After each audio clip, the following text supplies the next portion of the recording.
ہم نے جو فراڈ ٹرائنگل لاسٹ ٹاپک میں ڈسکس کیا تھا، جس میں ہم نے دیکھا تھا پریشر کی وجہ سے فراڈ کیا جاتا ہے، اپرچونٹی موقع ملتا ہے، اینڈ ریشنلائزیشن جھوٹی تسلی دے کے فراڈ کرنا.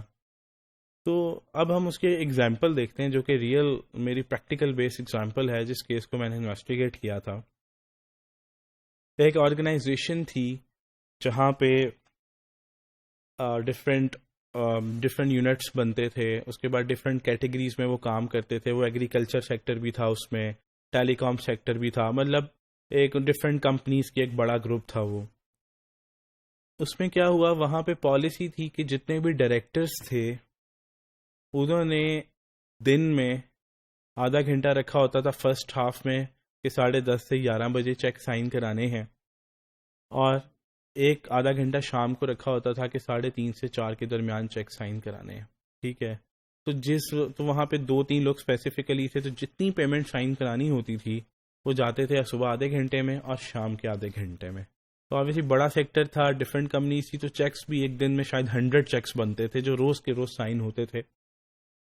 میں آپ کو چیکس کی تھوڑی سی انفارمیشن بتاتا چلوں کہ اگر کوئی کمپنی مجھے پیمنٹ کرتی ہے چیک کے تھرو تو اس کے اوپر میرا نام لکھا ہوگا ارسلان شبیر. ٹھیک ہے، تو اس چیک جو میرا ہوگا، اب وہ ارسلان شبیر کا چیک، وہ میرے اگر نام لکھا ہوا اوپر تو اس کا یہ مطلب نہیں ہے کہ وہ صرف میں ہی ان کیش کرا سکتا ہوں. اس کا مطلب یہ ہے کہ کوئی بھی اور ارسلان شبیر کے ہاتھ میں وہ چیک چلا جائے گا، مطلب سیم نام کے ساتھ. آبویسلی ایک میں تو نہیں ہوں، ڈفرینٹ ارسلان شبیر پوری دنیا میں ہوں گے، پورے پاکستان میں ہوں گے. وہ چیک جس کے پاس بھی چلا جائے گا اور وہ اپنے اکاؤنٹ میں اپنے بینک میں جمع کرائے گا تو اس کے پاس پیسے آ جائیں گے. یہ بات سمجھنا ضروری ہے. اگر آپ کا نام علی ہے، آپ میں سے کسی اسٹوڈنٹ کا نام اگر اس کے نام پہ چیک دیا گیا ہے تو علی کے سے چیک گم جاتا ہے، وہ ایک ایسے علی کے ہاتھ میں چیک لگتا ہے جس کا نام بالکل آپ کے ساتھ میچ ہو رہا ہے، اس کا نام بھی علی، تو وہ اپنے اکاؤنٹ میں جا کے جمع کرائے گا اپنے بینک میں، تو اس کو اس اکاؤنٹ سے پیسے آ جائیں گے. ٹھیک ہے، اسی طرح کیا ہوا، جب چیک صبح بھی صبح شام سائن ہوتے تھے تو کیا ہوا، ایک دن جو ایک بندہ چیک بناتا تھا، ان میں 3 بندے تھے، اس میں سے ایک بندے نے کیا کیا، ایک دن اسی طرح ایک چیک غلط بن گیا. وہ چیک بننا تھا عامر کے نام پہ، بن گیا وقاص کے نام پہ. ٹھیک ہو گیا، بن گیا وقاص کے نام پہ. وہ اندر جب چیک سائن کرانے لے کے گیا تو 40-50 چیک تھے، تو ڈائریکٹر نے سائن کر دیا. اوبویسلی ڈائریکٹر 40-50 چیک تو نہیں دیکھے گا، اس کے پاس تو اور بڑے کام ہوتے ہیں، اسٹریٹجک مینجمنٹ کرنا، کمپنی کو چلانا، کمپنی کی سیلز کو بھی دیکھنا. تو اس کو کیا پتا کہ ہم یہ 40-50 میں سے کون وینڈر ہے اور کون امپلائی ہے، اس میں سے کون سا چیک کس سے ہے. وہ تو ایک صرف بینک کی ایک ریکوائرمنٹ ہوتی ہے کہ سگنیچری جو ہے، سگنیچری کے سائن ہونے چاہیے، تو سگنیچری جو ہے وہ آپ کی کمپنی کا ڈائریکٹر ہوتا، اس لیے وہ چیک کے اوپر اس ڈائریکٹر کے ہونے سائن ضروری ہے. تو ڈائریکٹر نے 40-50 چیک سائن کر دی. وہ باہر لے کے آیا تو اس بندے کو یہ پتا لگا کہ یار یہ تو ڈائریکٹر نے سائن کر دیا چیک. واہ، بڑی بات ہوئی. اچھا، یہاں پہ اس نے کیا کیا، اس نے اس غلطی کو ٹھیک کیا اور عامر کے نام پہ اگر چیک بننا تھا تو عامر کے نام پہ بنوایا اور دوبارہ سائن کرا لیا. لیکن اس کو یہاں پتا لگ گیا کہ یہاں پہ اگر میں غلط چیک بھی بنا دوں گا تو ڈائریکٹر کو نہیں پتا لگے گا. تو یہ فراڈ ٹرائنگل میں جائیں اگر ہم، تو یہ کدھر میچ ہوتا ہے، پریشر میں نہیں، اپرچونٹی میں. اس کو یہاں موقع مل گیا کہ اگر میں کل کو کوئی اور چیک بھی بنواتا ہوں تو کیا ہوگا، تو میں بنوا سکتا ہوں. اب اس نے کیا کیا، یہ بڑی سننے والی بات ہے. اس کے ساتھ جو امپلائی بیٹھا ہوتا تھا نا، اس کا نام ہم رکھ لیتے ہیں assumption. obviously میں ریئل نیم تو نہیں آپ کو بتا سکتا due to confidentiality act, data and privacy act کے تحت. اب میں آپ کو ایک نام رکھ لیتے ہیں، جیسے کہ کوئی اچھا سا نام ندیم رکھ لیتے ہیں. اس کے ساتھ ایک لڑکا ندیم بیٹھا ہوا تھا. اب اس نے کیا کیا، 40 چیک بنائے اور اس میں ایک چیک ندیم کے نام کا بنایا اور جا کے اندر گیا اور ڈائریکٹر سے سائن کرا لیے. ٹھیک ہو گیا، ڈائریکٹر سے سائن کرا لیے. اب اس نے کیا کیا، اس ندیم کے چیک کو جا کے، کیونکہ ساتھ والا جو اس کا لڑکا تھا، کولیگ تھا، اس کا نام ندیم تھا، اور دونوں دوست تھے آپس میں، بہت کلوز دوست تھے، اور اسے پتا تھا کہ ندیم کا بینک اکاؤنٹ کدھر ہے. وہ ندیم کا چیک اس نے سائن کرایا، جا کے اس کے بینک اکاؤنٹ میں جا کے ڈپازٹ کرا دیا.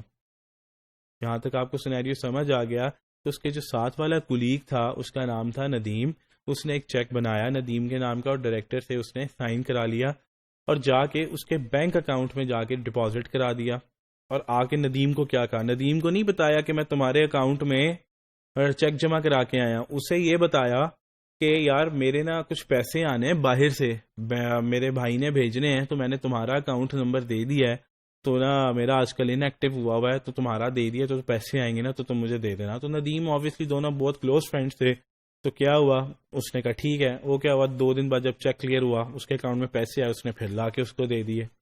اگلی باری پھر کیا ہوا, پھر اس نے ایک چیک بنایا اپنے کزن کے نام کا, اگر اس کا نام ہم رکھ لیتے ہیں عدیل, ٹھیک ہے, اس نے عدیل کے نام کا چیک بنایا 5 لاکھ روپے کا. ڈائریکٹر نے اسی طرح سائن کر دیا, اس کو کیا پتا عدیل کون ہے کون نہیں ہے.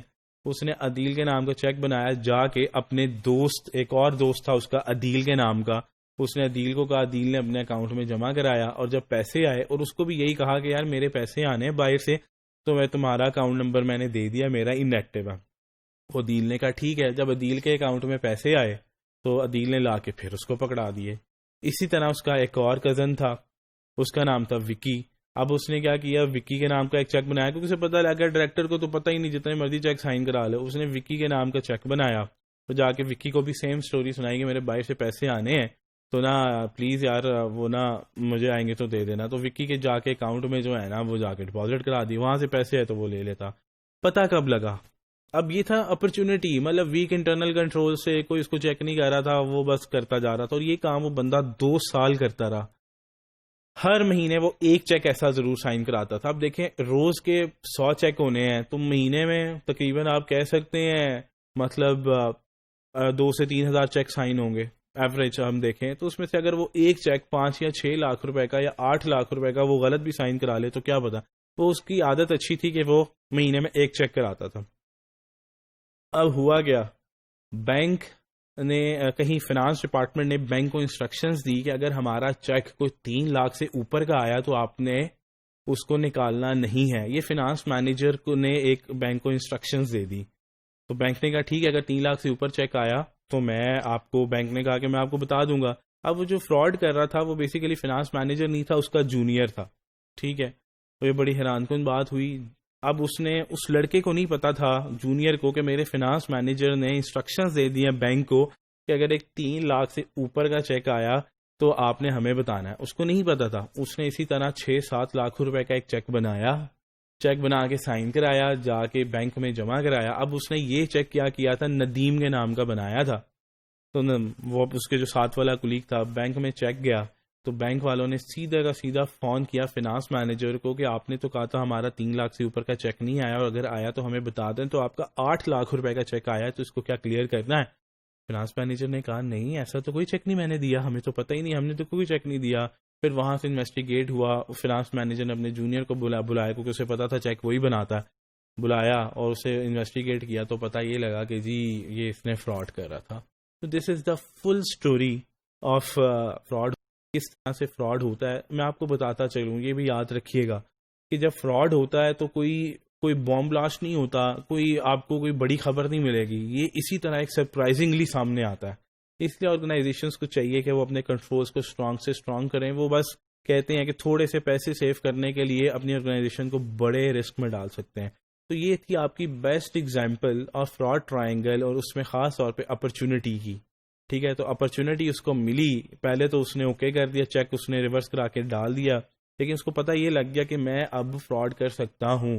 تو اس نے کیا ہوا, جب اس کو پیسوں کی ضرورت ہوتی تھی وہ اس نے 2 سالوں میں جو ہم نے انویسٹیگیٹ کیا تھا کچھ 70 سے 80 لاکھ روپے اس نے 2 سالوں میں اکٹھا کر لیا تھا, جس میں سے وہ 30-40 لاکھ روپے دینے کو تیار تھا. ٹھیک ہے, تو یہ تھی آپ کی best example of fraud triangle میں اپرچونٹی کے موقع ملے تو لوگ فراڈ کرتے ہیں.